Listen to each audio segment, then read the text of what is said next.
Pai nosso que estás no céu, santificado seja o teu nome, em favor de todos nós.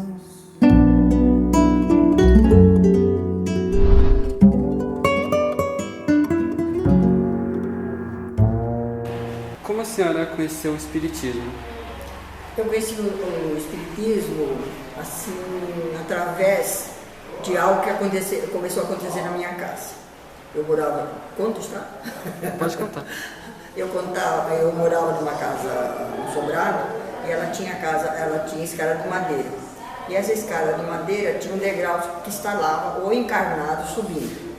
E de repente começou que os desencarnados, para brincar com a gente, ou um chamamento para que a gente ingressasse no Espiritismo, eles começaram a subir assim à noite a escada, e eu e meu marido, Nelson, né? A gente levantava e ficava com a cabeça assim, olhando para o lado da porta, pensando, vai entrar alguém. E de repente a mesma entidade que subia as escadas, ela descia correndo, né?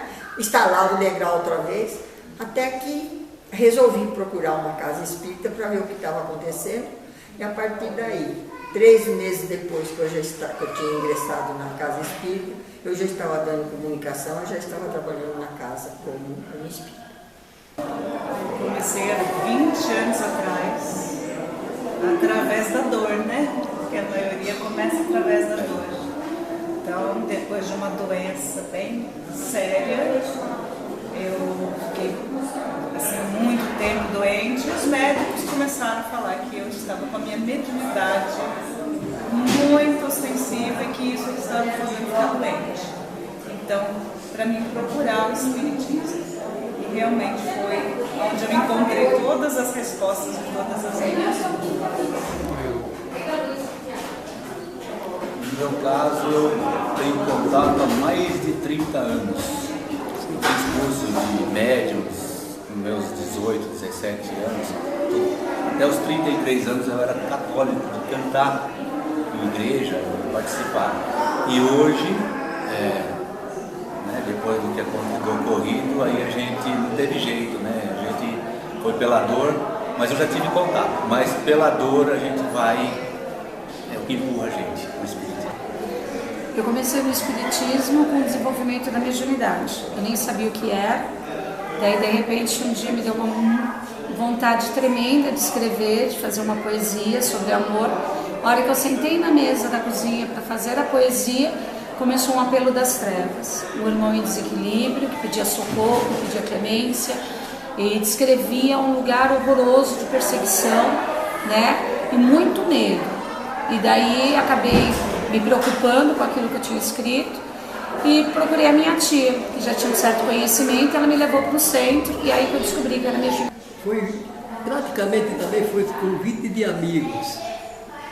Por coincidência eu jogava futebol e o presidente desse clube, ele simplesmente me convidou para um dia ir na casa, por exemplo, que essa casa espírita que eu sempre falo, que é a Ana Luiz, lá no bairro do Belém, e apareci um dia lá sem querer, porque ele era o presidente da casa e simplesmente achava que eu tinha que começar dentro do Espiritismo. E foi assim que eu comecei. Eu comecei no Espiritismo como todos, uma grande maioria, pela dor.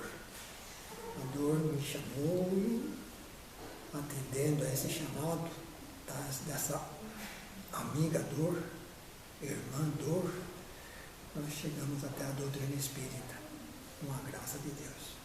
A senhora já teve medo do Espiritismo? Para mim foi normal. Com certeza. Com certeza, no início, né? Principalmente para quem tem mediunidade, quando você começa a ver alguma coisa, sentir, ou mesmo a incorporação, tudo isso é novidade, causa bastante medo, né?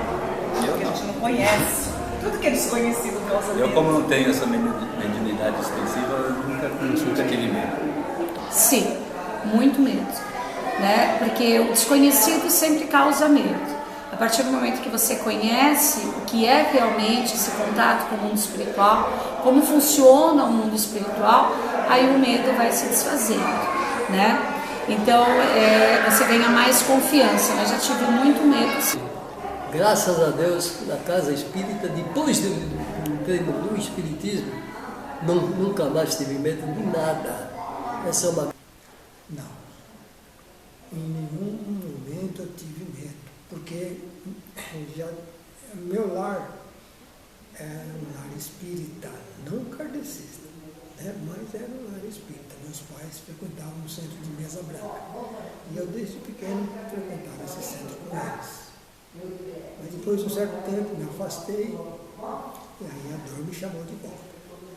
Em relação à espiritualidade, a senhora se sente mais amparada hoje? Ah, sinto. Tenho muita fé nos meus mentores, nos mentores da casa, né? E sinto bem amparada, assim. Eles estão sempre junto com a gente. Já aconteceu uns fatos graves com a gente, né? E graças à proteção deles, nós saímos bem. Com certeza. Todos os momentos da minha vida. O tempo todo, principalmente no caso dela, teve 2 paradas cardiorrespiratórias e está aqui.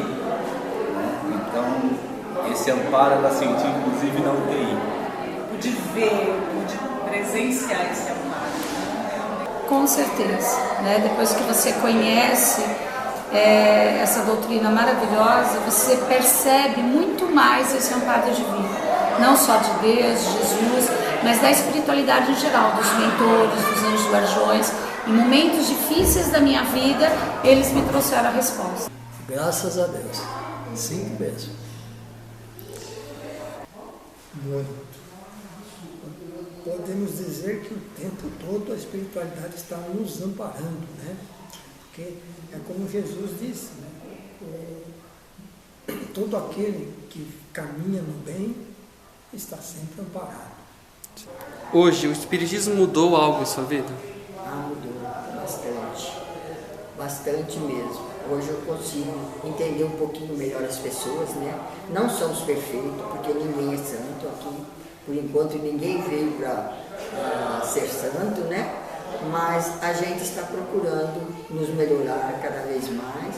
Estamos procurando entender mais as pessoas, amar mais o nosso próximo. Tá? Depois do espiritismo, tudo. A minha consciência de todas as coisas, de Deus, da justiça, tudo que eu tinha de dúvidas, tudo aquilo que eu não aceitava dentro das outras religiões, eu encontrei as respostas no espiritismo. Então, mudou tudo. Só Toda complementando, né? É uma doutrina que a gente tem o raciocínio lógico em cima do que ela ensina. Nos ensina a raciocinar, não, né? E ela esclarece e consola, né? Então, muitas das dores, muitas das coisas que eu enxergava de uma forma, a partir do espiritismo, eu vi que os sofrimentos, por exemplo, eu comecei a enxergar de outra maneira. Não como uma forma ruim, mas sempre tirar um bom proveito e aprender e melhorar através da visão, né?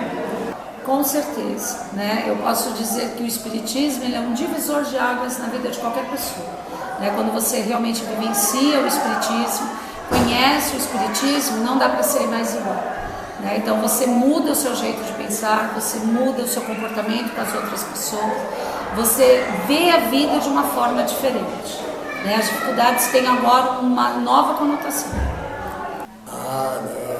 Eu passei a ver as coisas com mais frequência, com humildade, com simplicidade, com caridade, sabe? Não tenho medo de coisas nenhuma, sinceramente, porque eu tenho certeza absoluta de que eu estou sempre bem amparado. O Espiritismo mudou praticamente tudo em minha vida. Hoje eu sou uma pessoa com mais entendimento, mais fraterno. Hoje eu tenho mais paciência, mais tolerância. Hoje eu encaro com mais seriedade a prática da caridade, que é o grande alavanco da doutrina espírita em nossas vidas. Para a senhora, o que é ser espírita? Ai, tudo. Foi a melhor coisa que aconteceu na minha vida. Ser espírita é ter liberdade de fazer tudo o que você quer, de escolher o seu caminho e saber que você vai ter que arcar com todas as responsabilidades da sua escolha. Então é ter total liberdade, mas também total responsabilidade.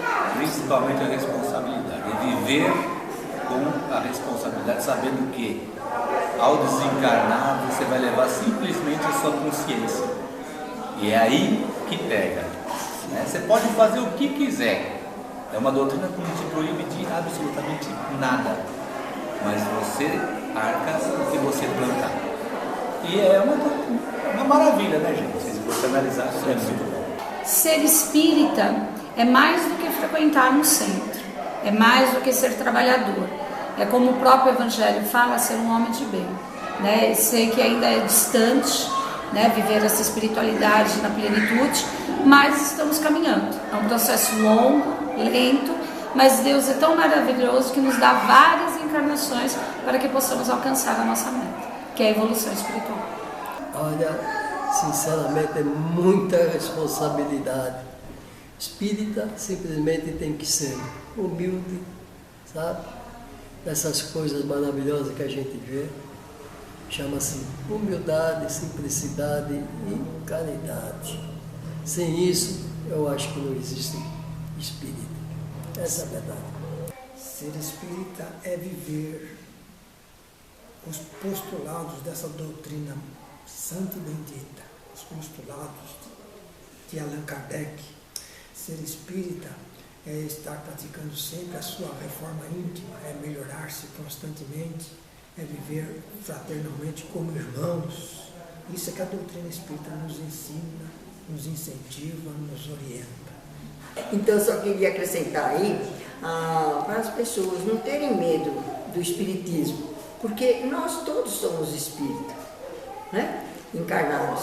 E amanhã nós vamos ser desencarnados. Hoje, aqueles desencarnados que nós temos medo, amanhã eles vão estar encarnados e nós vamos estar desencarnados do outro lado, ajudando eles ou assustando também, né? Depende da nossa maneira de ser.